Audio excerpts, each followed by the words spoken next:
Assalamualaikum warahmatullahi wabarakatuh. Perkenalkan, nama saya Muhammad Lukman Al-Hakim dari Universitas 17 Agustus 1945 Surabaya.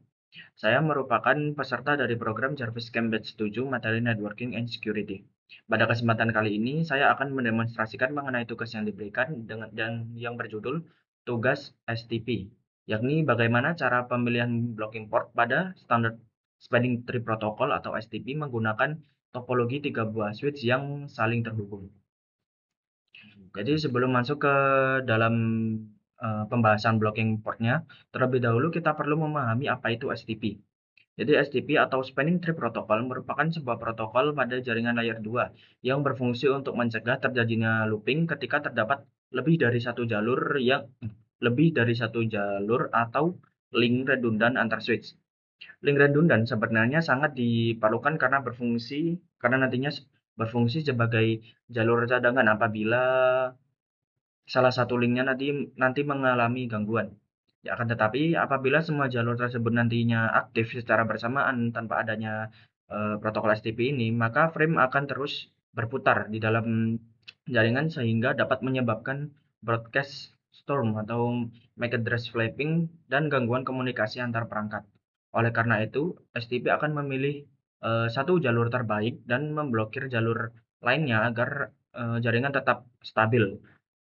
Pada switch Cisco sendiri, STP sebenarnya sudah aktif secara default, sehingga kita tidak perlu mengaktifkannya secara manual. Kita langsung masuk saja ke dalam langkah-langkah dalam memilih blocking portnya.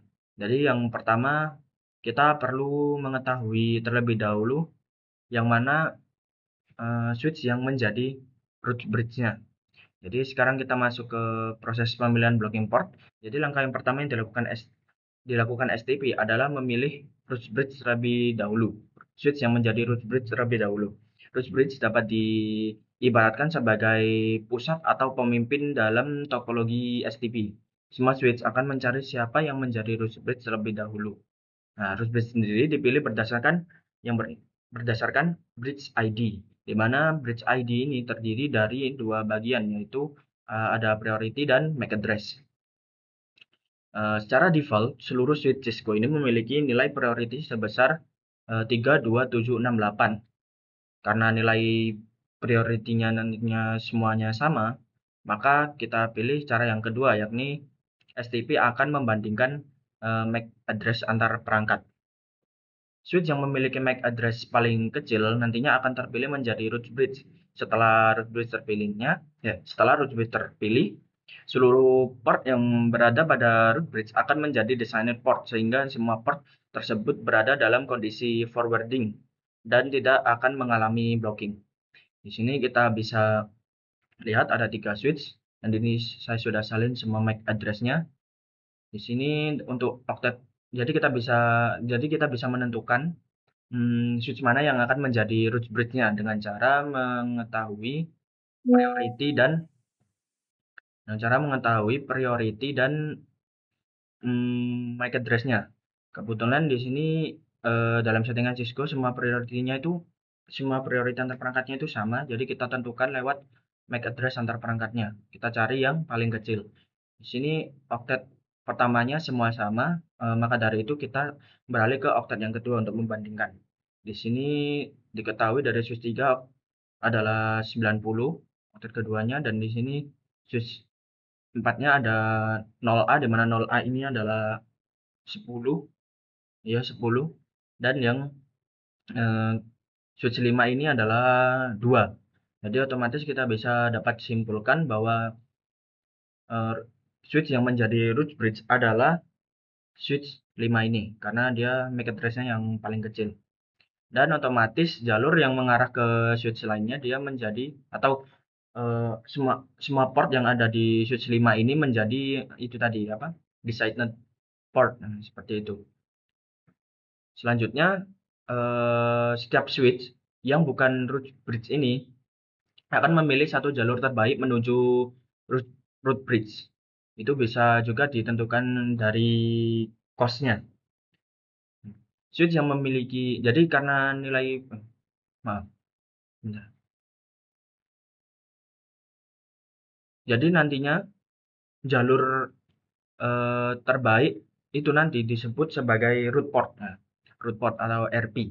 Root port merupakan interface yang memiliki jalur tercepat atau cost paling kecil menuju root bridge. Jadi setiap switch hanya memiliki satu root port. Jadi untuk switch 4 dan switch 3 ini nantinya hanya memiliki satu root port yang jalur terbaik dan menentukan jalur mana yang paling cepat menuju root bridge. Di sini kita dapat lihat bahwa tanpa melihat cost-nya saja mungkin kita bisa dapat menentukan ya dengan melihat ini bahwa jalur terbaik menuju root bridge ini adalah ini FA02 dan dari switch 4 dan FA02 dari switch 3. Dia kan paling cepat mengarah ke root bridge. Selanjutnya kita masuk ke dalam apa? Blocking port. Setelah root bridge dan root port ini ditentukan, masih terdapat satu jalur redundan. Nah, kita sudah menurunkan root portnya dan root bridge, otomatis tersisa satu jalur redundan yang tidak digunakan. Agar tidak terjadi looping, STP akan memilih salah satu port menjadi alternate port atau yang disebut blocking port. Port ini tidak digunakan untuk meneruskan frame data meskipun di blok, port tersebut tetap memantau kondisi jaringan. Jadi jika suatu saat jalur utama mengalami gangguan, maka blocking port dapat berubah menjadi jalur aktif sehingga komunikasi antar switch tetap berjalan lancar. Jadi tujuan utama blocking port itu bukan untuk memutus koneksi, melainkan untuk mencegah terjadinya looping pada jaringan layer 2 ini. Jadi kita selain cara yang pertama yakni menentukan priority dan melihat MAC address-nya, kita juga bisa memverifikasinya menggunakan perintah. Lalu kita show.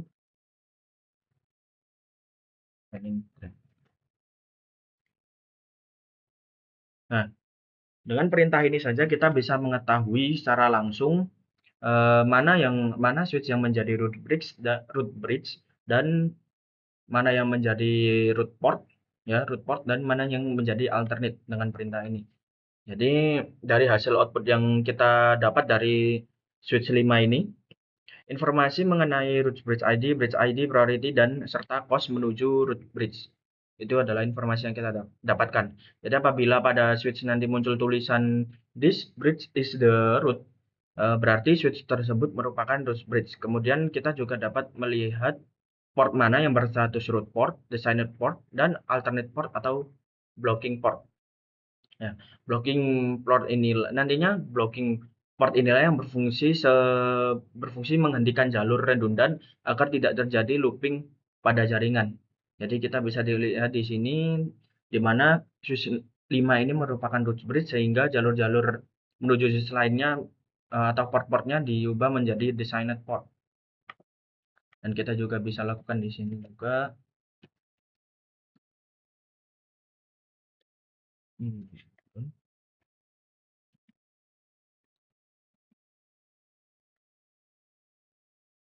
Nah, kita bisa tentukan juga lihat juga di sini status-statusnya di mana FA02 dia menjadi root port karena jalur tercepatnya dengan cost-nya adalah 19 default-nya.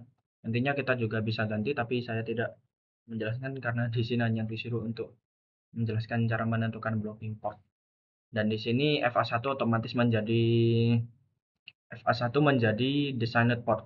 Karena jika dilihat dari oktet kedua dari kedua switch di sini yang paling kecil yang paling kecil adalah switch 4. Jadi kita bisa lihat otomatis di sini menjadi root port dan di sini menjadi designated port, dan kita bisa juga verifikasi di sini.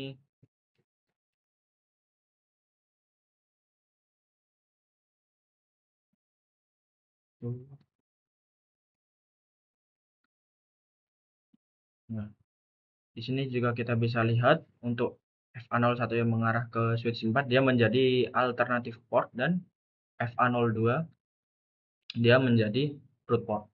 Seperti itu. Jadi mungkin itu saja yang bisa saya sampaikan pada demonstrasi kali ini. Maaf bila ada kurang dan salah kata atau salah ucap. Saya akhiri. Wassalamualaikum warahmatullahi wabarakatuh.